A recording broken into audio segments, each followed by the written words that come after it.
Eddie, and today another video. Look, a Tesla related video.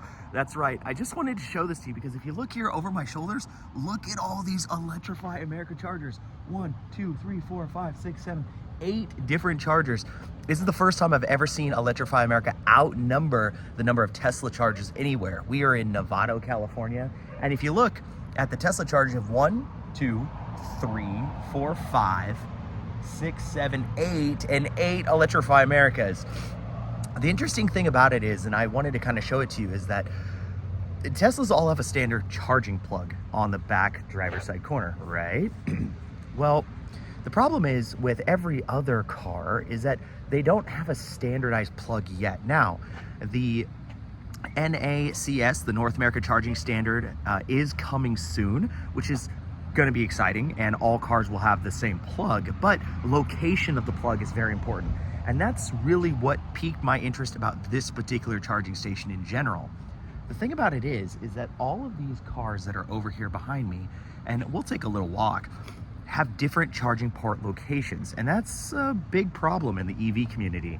The reason why is because when they try to plug into a Tesla charger, the spots or the charging ports are in different spots. For instance, on an F-150 Lightning, it's on the driver's side. It's on the driver's side fender.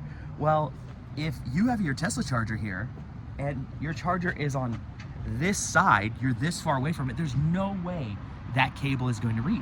So you can't use this charger. However, you could use this charger and put your port right here. The problem is now you're in 2 charging ports, and that's a big problem in the Tesla community, is that you have people that aren't Tesla vehicles, and what they end up doing is they come through and they hog Tesla chargers, and I'm not even upset with them. The big reason people go with Teslas, and the main reason I went with the Tesla in the first place, is because of the charging locations and the infrastructure. And until today, I've never really seen charging infrastructure like this supported by anyone else. Now, Electrify America is actually owned by Volkswagen Corporation, in case you didn't know.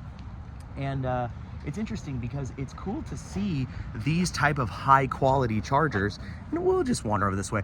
They're high quality chargers, and they have colored screens on them. They're actually in really good shape. In fact, here, let me walk over here, see if we could actually walk over here. And people just staring at me because I'm making a YouTube video, but so let's take a look here. And I feel like these things aren't really future-proof, because the problem that you have with these things is that they don't have the new charging standard on them. So in about 6 months, all of these new updated ones are actually going to not be as effective.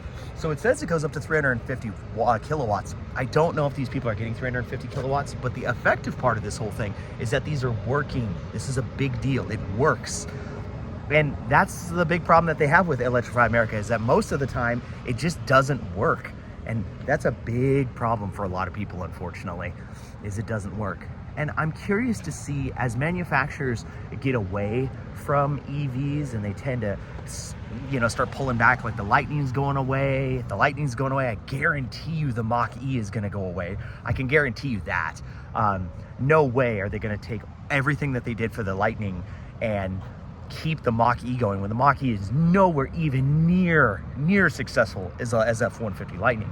But the question to the whole thing is this future-proofing? And with the pullout of the EV market, how is that going to affect things negatively with the world of charging? Now, Tesla, the bonus to this is that all that they do is they don't have to update their chargers, they don't have to update their network, they don't have to update any of that stuff, because it's all been standard across the board. And even when you get a $100,000 Tesla, or you get a used Tesla that's $10,000, you can still plug into these, which is cool. So I was hoping, I saw a Cybertruck come in here. I was really hoping he was going to try to charge. Oh, he is going to try to charge. Now, I want to show you a Cybertruck fit into one of these. Okay, this is gonna be really great here. So I'm gonna take a drink of coffee and try to look not suspicious. Don't mind me. Don't mind me, Mr. Cybertruck guy. I want to see where you're gonna park.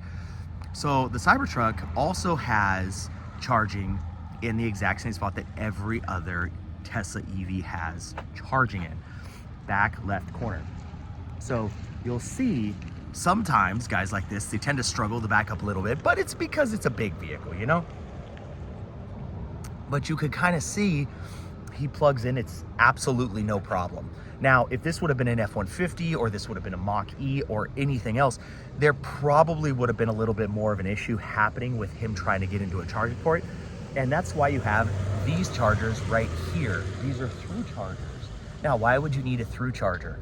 Why would you need to park there and have a spot here?